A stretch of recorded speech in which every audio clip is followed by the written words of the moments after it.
Diyos ko, ako'y kaawaan, inaapi akong tunay ng aking mga kalabang sa aking sumasalakay, sa maghapon walang humpay. Sa ngalan ng Ama at ng Anak at ng Espiritu Santo. Amen. Ang pagpapala ng ating Panginoong Hesukristo, ang pag-ibig ng Diyos Ama, at ang pakikipagkaisa ng Espiritu Santo, naway sumainyo lang. At sumayon. Mga kapatid, aminin natin ang ating mga kasalanan upang tayo maging marapat gumanap sa banal na pagdiriwang.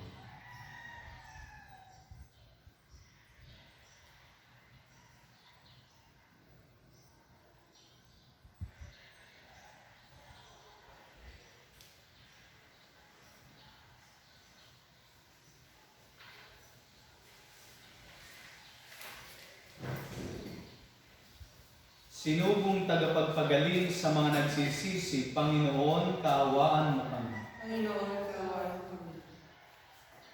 Dumating na tagapag-anyayang mga makasalanay magsisi, Kristo, kaawaan mo kami. Kristo, kaawaan kami. Nakaluklukas sa kanan ng Diyos Ama para pamagitan kami, Panginoon, kaawaan mo kami. Panginoon, kaawaan kami. Kaawaan tayo ng makapangyarihang Diyos, patawarin tayo sa ating mga kasalanan at patnubayan tayo sa buhay na walang hanggan. Amen.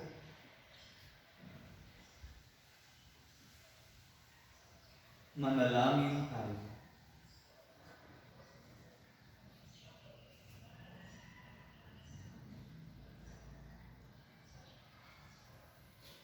Ama naming makapangyarihan, ikaw ay nagmamagandang loob na sa iyong pagpapala kami mapuspos. Kaya ihanda mo kaming kamtin ang iyong alindog sa langit, pakundangan sa pagbabagong sa luma naming ugali ipinalit. Sa pamagitan ni Hesukristo, kasama ng Espiritu Santo, magpasawalang hanggan. Amen.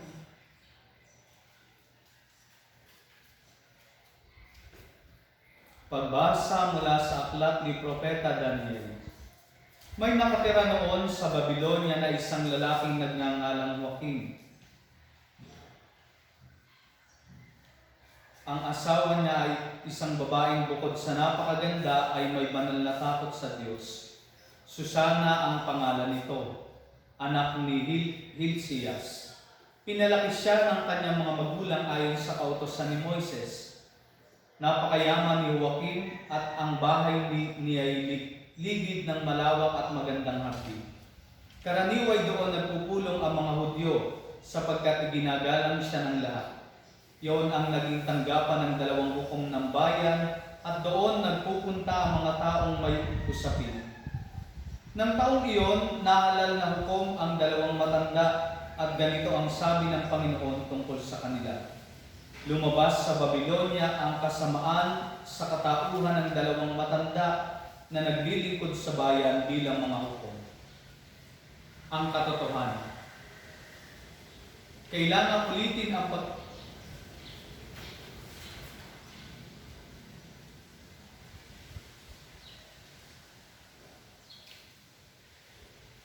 Noong mga araw na iyon, ang mga tao ay nagkaisang parusahan ng kamatayan si Susana. Dahil dito, malakas at umiiyak na sinabi ni Susana, Diyos na walang hanggan, nalalaman mo po ang lahat ng lihim at nakikita ang lahat ng bagay bago pa mangyari. Alam mo pong walang katotohanan ang ibinibintang nila sa akin. Hindi ko ginawa kailanman ang ipinararatang nila sa akin. Bakit ako kailangang mamatay? Dininig ng Diyos ang kanyang dalangin. Nang si Susana ay dinadala na sa pagpapatayan sa kanya, isang binatang nagngangalang Daniel ang malakas na tumutol. Ayokong mapabilang sa magbububo ng dugo ng babaeng ito, sabi niya. Tinanong siya ng mga tao, ano ang ibig mong sabihin, binata? Lumapit sa unahan ang binata at nagpatuloy ng pagsasalita. Mga Israelita, hangal ba kayo at hinatulan ninyo ang babaeng ito nang di muna sinisiyasa at maingat na sinasaliksik ang katotohanan? Kailangang ulitin ang paglilitis. Walang katotohanan ang katibayang inilalahad ng dalawang iyan. Nagdudumaling bumalik ang mga tao. Sinabi ng mga pinuno, Daniel, yamang binigyan ka ng Diyos ng karunungang gaya ng sa isang matanda, halika at sumama ka sa amin sa paghatol sa usaping ito. Pagkatapos nagsalita si Daniel, paglayuin ninyo ang dalawang hukom at magkahiwalay ko silang sisiya sa atin. Nang mapaglayo na sila, tinawag ni Daniel ang isa at sinabi, matandang walang pinagkatandaan, inilalantad ka na ng maraming kasalanang ginawa mo. Hindi makatarungan ang mga hatol na iginagawad mo. Pinarurusahan mo ang walang kasalanan at pinalalaya ang talagang nagkakasala. Di ba sinabi ng Diyos, huwag ninyong parurusahan ang kamatayan ng walang sala? Kung talagang nakita mo ang ipinararatang mo sa babaeng ito, sabihin mo sa amin, sa ilalim ng anong puno sila nagtatalik ng matutok ninyo. Sumagot siya, sa ilalim ng punong hati. Sinabi ni Daniel, gayon, buhay mo ang kapalit ng iyong sagot, pagkat ibinigay na ng Diyos sa kanyang anghel ang parusa mo, at hahatiin ka sa dalawa. Inilayo siya roon at ipinatawag ang kanyang kasama. Paglapit nito, sinabi ni Daniel, ikaw naman, anak ni Kanaan, hindi ka tunay na Hudyo. Binihag ng alindog ng babae ang iyong isip at inalipin ng kahalayan ng iyong puso. Alam na namin ngayon ang ginagawa mo sa kababaihan ng Israel. Tinatakot mo sila para pagbigyan ang iyong kahalayan. Subalit narito ang isang babae ng Huda na hindi natakot sa iyong kaimbihan. Sabihin mo, sa ilalim ng anong puno ninyo nakita ang inyong pinagbibintangan? At sumagot ang matanda, sa ilalim ng punong putol. Sa gayon, pakli naman ni Daniel, buhay mo ang katumbas ng kasinungalingang ito, pagkat naghihintay na ang anghel ng Diyos upang putulin ka sa pamagitan ng taba. Dahil dito, nagsigawan sa tuwa ang lahat ng nakasaksi at nagpuri sila sa Diyos, sapagkat iniligtas niya ang mga nagtitiwala sa Kanya. Binalingan nila ang dalawang hukom matapos patunayan ni Daniel na sila'y nagsisinungaling at nanumpa ng di totoo. Hinatulan silang mamatay ayon sa kautusan ni Moises. Ang nagparatang ng di totoo ay siyang lalapatan ng parusang nakatakda sa kasalanang ipinaratang niya. Naligtas nga sa kamatayan ang isang taong walang kasalanan. Ang salita ng Diyos. Salamat sa Diyos. Kahit sa daang madilim, Panginoon ko'y kapiling. Kahit sa daang madilim, Panginoon ko'y kapiling. Panginooy aking pastol, hindi ako magkukulang. Ako'y pinahihinglay sa mainam na pastulan.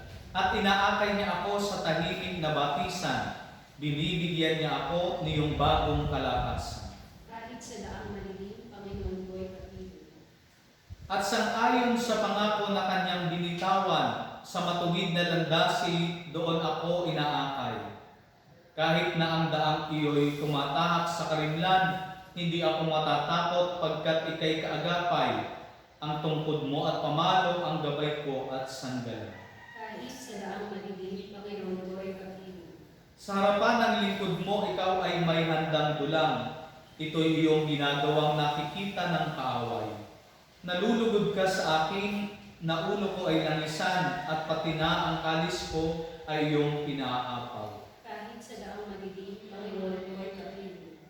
Tunay na ang pag-ibig mo at iyong kabutihan, sa akin tataglayin habang ako'y nabubuhay. Doon ako sa templo mo lalagi mananahan. Kahit sa daang madilim, Panginoon ko'y kapiling. Sinabi ng poong mahal, di ko nais na mamatay ang mga makasalanang nagbabagong kalooban upang sila ay mabuhay.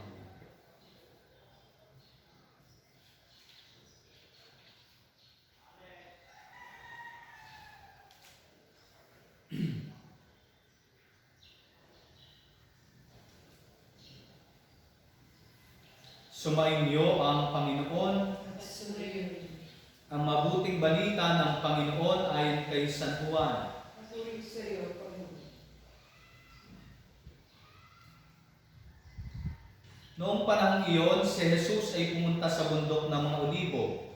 Kinaumagahan ay nagbalik siya sa templo.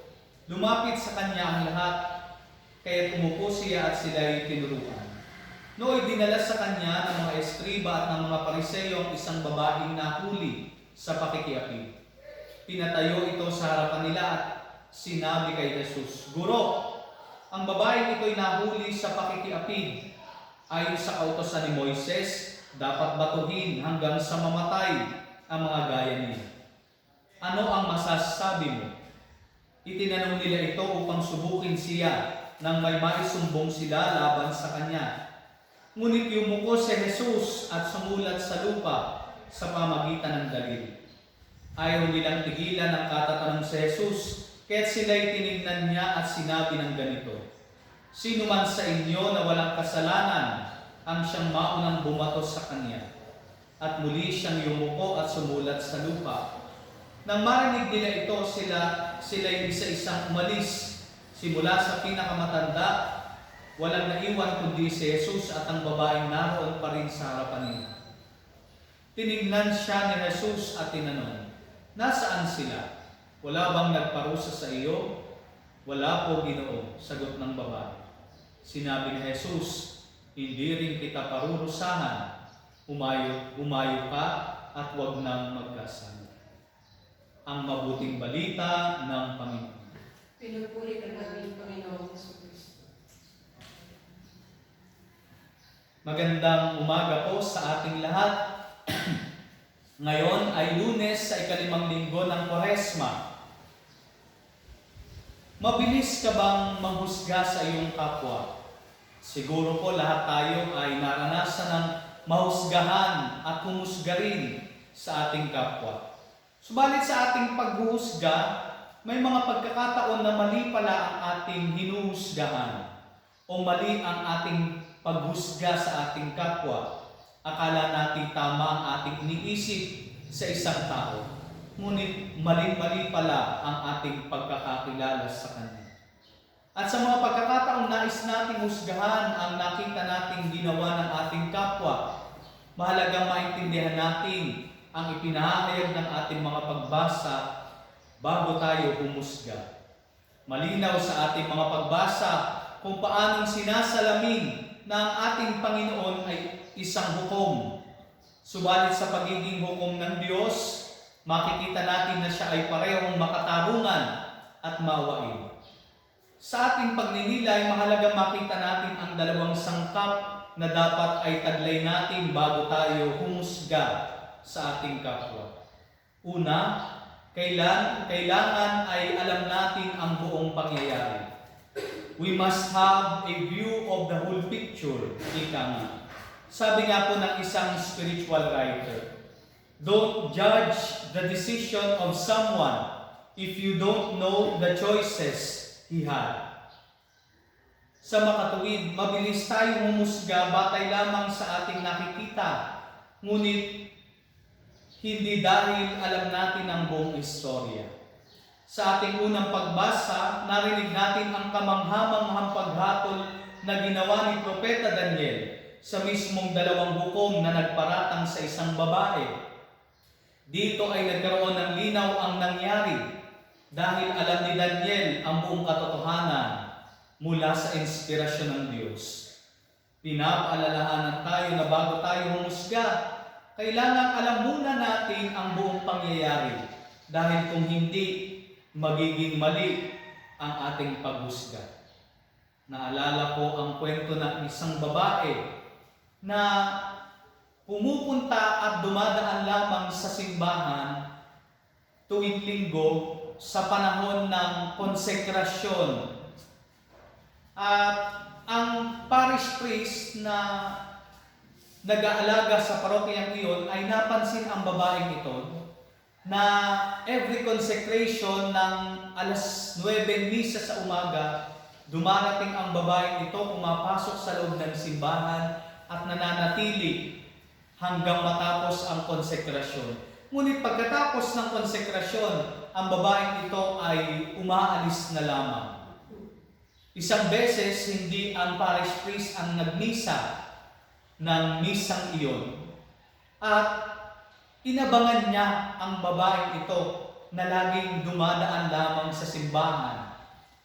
At saktong-sakto, during consecration ay pumasok ang babaeng ito at matapos ang konsekrasyon ay nagdadaling lumabas.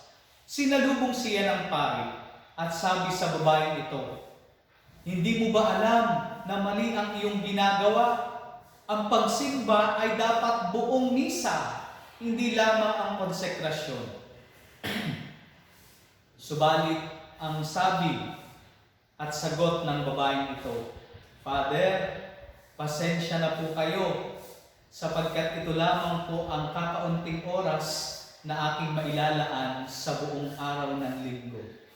Araw-araw po ako ay naglilinis at naglalaba at nag-aalaga ng aking inaalagaan sa bahay ng aking amo. Ako po ay katulong. At ang tanging oras lamang na aking maipupuslit ay ang kakaunting oras na ito. Kaya naman minarapat ko itong ilaan upang pumunta sa simbahan at masaksihan kahit lamang ang konsekrasyon." Natigilan ang pari dahil hindi niya sukat akalain ang sitwasyon na kinalalagyan ng babaeng iyon. Kaya nga mga kapatid, itinuturo din sa atin na hindi tayo dapat humusga na naaayon lamang sa kung ano ang ating nakita at kaunting nalalaman. Kaya nga sa ating ebanghelyo, si Jesus lamang ang may karapatang humusga sa babaeng nakiapid, nahuling nakiapid. Bakit? Dahil siya lamang ang tunay na nakakaalam ng buong pangyayari.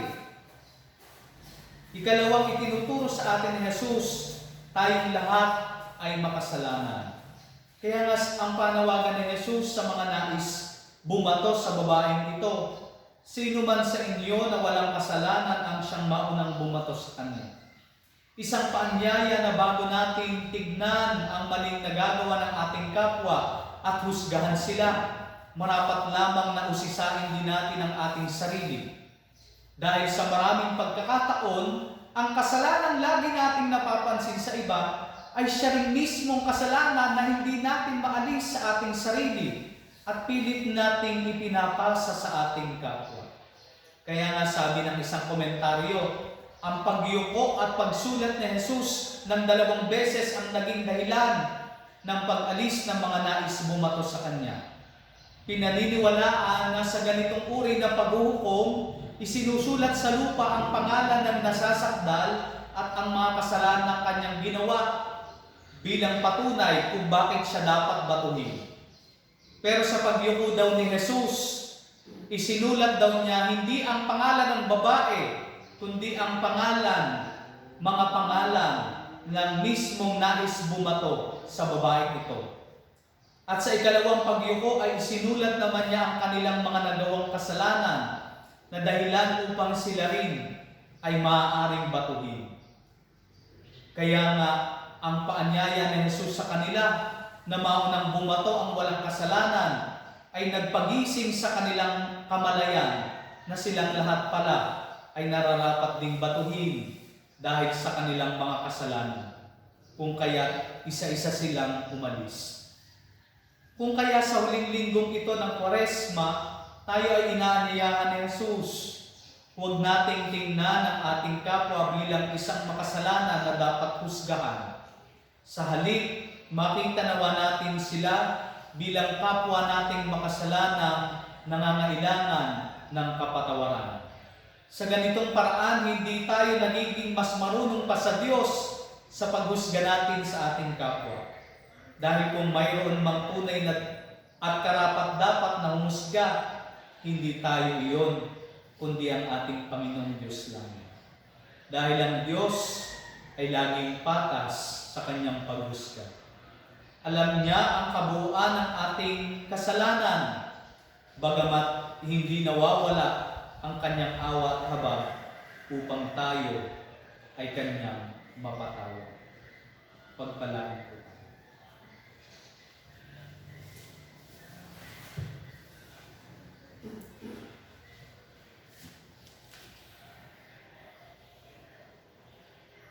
Oratio Imperata, Diyos Ama namin, lumalapit kami sa iyo para sa aming kahilingan na kami ay iyong proteksyonan laban sa COVID-19 na kumitil na ng maraming buhay at nakaapekto na sa sangkatauhan.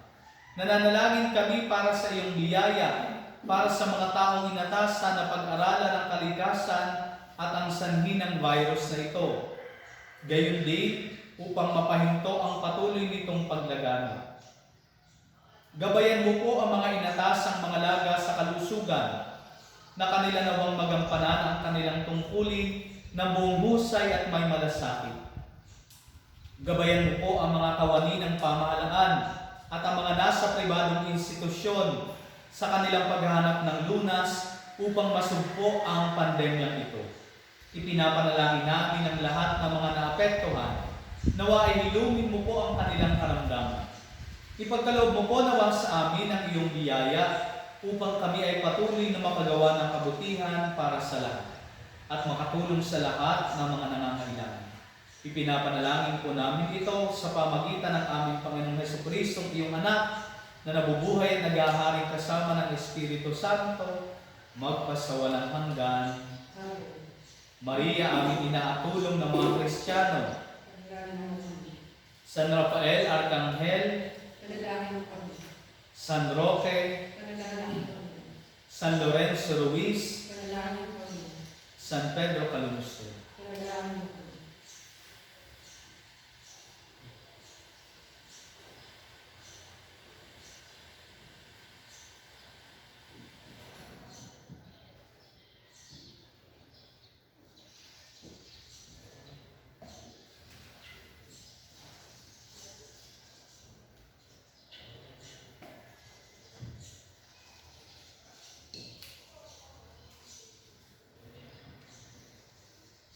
Kapuri-puri ka, Diyos, amang lumikha sa sanlibutan, sa iyong kagandahang loob narito ang aming mayaalay. Mula sa lupa at bunga ng aming paggawa, ang tinapay na ito para maging pagkain ng bibigay ko. Kapuri-puri ang buong may kapal ngayon at kailanman.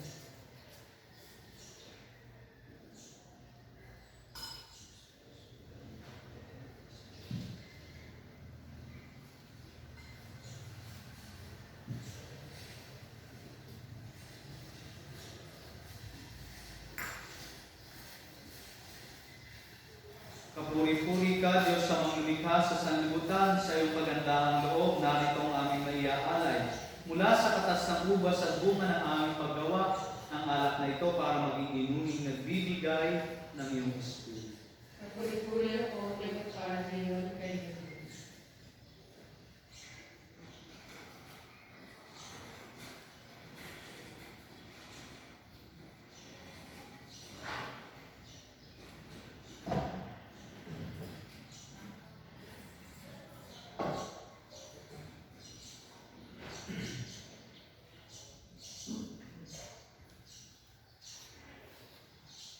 Manalangin kayo mga kapatid upang ang pagkain natin ay kalugdan ng Diyos, amang makapangyarihan. Ano pinuha ng Panginoon kung pagkain sa iyong mga kamay, sa kapurihan niya at karangalan sa ating kapakinabangan at sa buong sabihan. Ama naming makapangyarihan, Ama naming lumikha, kaming gaganap sa banal na paghahain ay buong galak nawang makaharap na may kadalisayang angkin upang ang bunga ng aming pagtitiis ay may pamalas namin. Sa pamagitan ni Jesucristo, kasama ng Espiritu Santo, magpasawalang hanggan. Amen.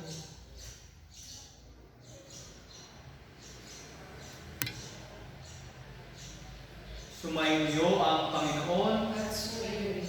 itaas sa Diyos ang inyong puso at diwa. Sinasa namin sa Panginoon. Pasalamatan natin ang Panginoong ating Diyos. Malagot na siya at salamat. Ama naming makapangyarihan, tunay nga marapat na ikaw ay aming pasalamatan sa pamagitan ng Jesucristo na aming Panginoon. Sa aming pusang pagtitiis ng hirap, tinutulungan mong aming maitumpak ang pinamyas ng pagsalungat sa pananagutang iyong iniaatas. Sa aming pagtulad sa anak mong mahal na nagpakasakit para sa tanan, ang pagsisikap namin iyong kinalulugdan at ang pagpapakabuti namin iyong pinararangan. Kaya kaysa ng mga anghel na nagsisiawit ng papuri sa iyo, nang walang umpay sa kalangitan, kami nagbubunyi sa iyong kadakilaan. Santo, Santo, Santo, Panginoong Diyos ng mga hukbo, napupuno ang langit at lupa ng kadakilaan mo. Hosana sa kaitaasan. Pinagpalang na paririto sa ngalan ng Panginoon. Hosana sa kaitaasan. Ama naming banal, ikaw ang bukal ng tanang kabanalan. Kaya't sa pamagitan ng iyong Espiritu, gawin mong banal ang mga kaloob na ito upang para sa amin maging katawan at dugo ng aming Panginoong Jesucristo. Bago niya pinagtisang pusang loob na maging handog, hinawakan niya ang tinapay. Pinasalamatan kaniya, pinaghati-hati niya iyon. Iniabot sa kanyang mga alagad at sinabi, tanggapin ninyong lahat ito at kanin. Ito ang aking katawan na ihahandog para sa inyo.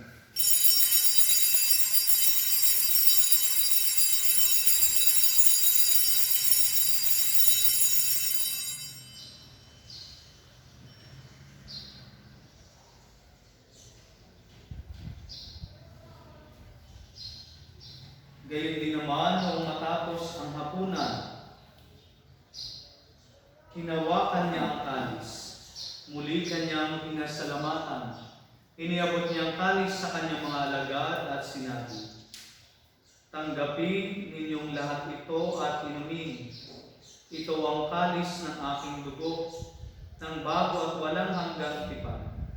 Ang aking dugo na ibubuhos para sa inyo at para sa lahat sa kapagpapatawad ng mga kasalanan. Gawin ninyo ito sa pag-alaala sa akin.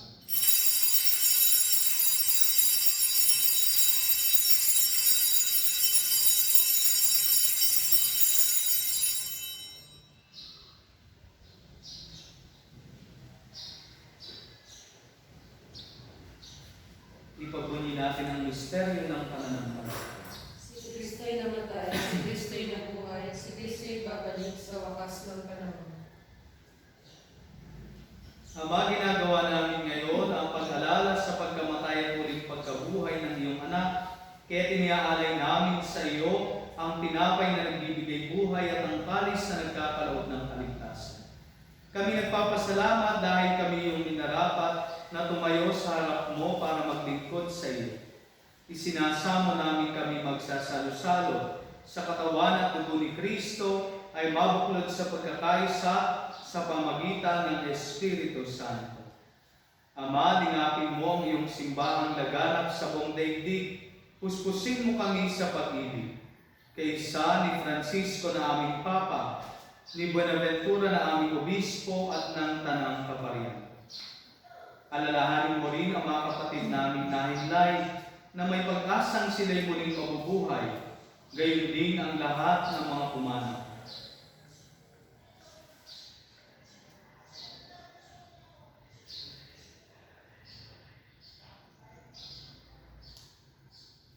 Kaawaan mo sila patuloyin sa iyong kaliwanagan.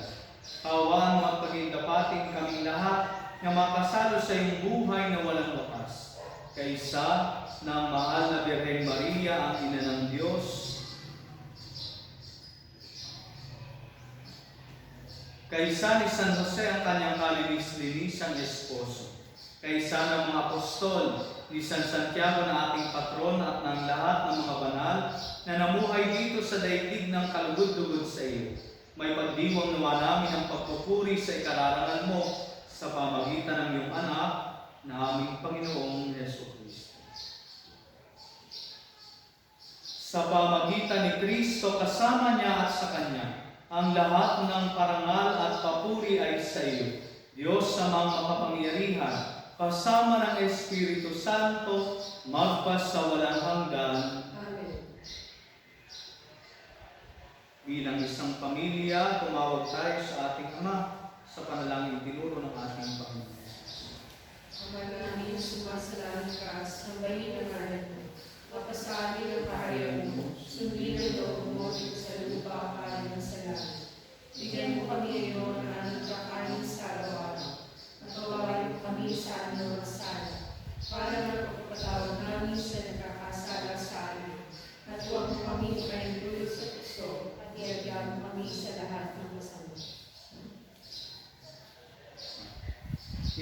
namin kami yadya sa lahat ng masama, pagkalooban ng kapayapaan araw-araw.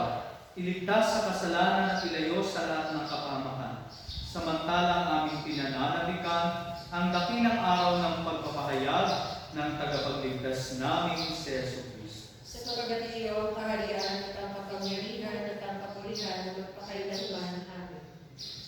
Panginoong Heso Kristo, sinabi mo sa iyong mga apostol, kapayapaan ang iniiwan ko sa inyo. Ang aking kapayapaan ang ibinibigay ko sa inyo. Tunghayan mo ang aming pananampalataya at huwag ang aming mga pagkakasala. Pagkalooban mo kami ng kapayapaan at pagkakaisa ayon sa iyong kalooban. Kasama ng Espiritu Santo, magpasawalang hanggan. Amen. Ang kapayapaan ng Panginoon ay laging sumainyo. At sumayon. Magbigayan kayo ng kapayapaan sa isa't isa.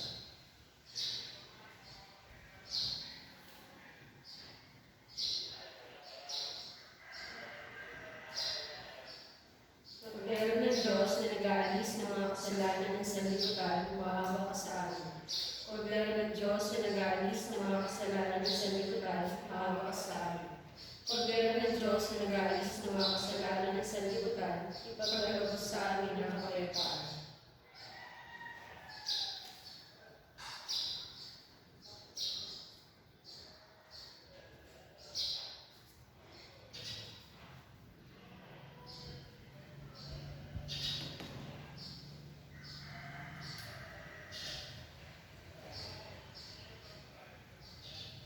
Ito ang kordero ng Diyos, ito ang nag-aalis ng mga kasalanan ng sanlibutan. Mapalad ang mga inanayahan sa kanyang Diyos. Panginoon, hindi ako dapat magpatuloy sa iyo. Ngunit sa isang salita mo lamang ay gagaling ka.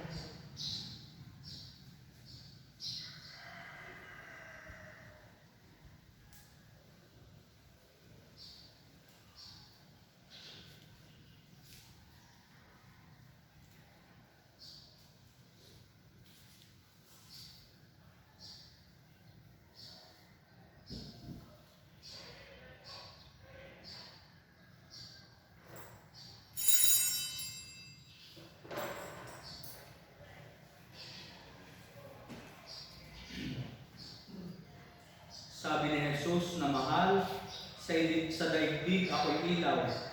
Kapag ako ay sinundan, may liwanag na kakamtan at sa dilim ay papakas.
Manalangin tayo.